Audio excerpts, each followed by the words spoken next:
Welcome to the Salmon Runs YouTube. Enjoy the video. You start by ensuring Mesh Btools is loaded. This prevents version clashes and missing features. Once done, open the Model tab and enable Show and Collisions so you see mesh boundaries. Next, select the mesh you'll edit and duplicate it with Ctrl+D.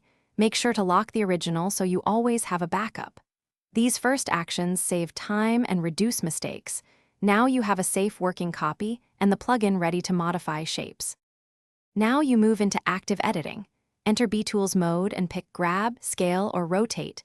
Choose Pivot Center for uniform changes or Custom for targeted adjustments.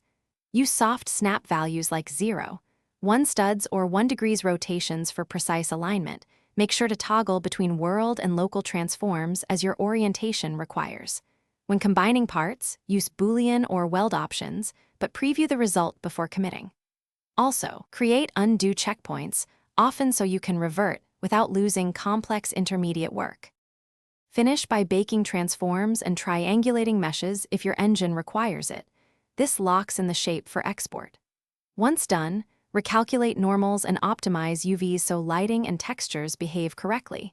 Then set material and physics properties to match in-game rules. If something goes wrong, revert to your duplicated backup, isolate the problematic mesh, and reapply changes step by step to identify the cause. One key tip: keep a single undo checkpoint before major operations. This saves time when troubleshooting. Thanks for watching. Consider subscribing if we helped you.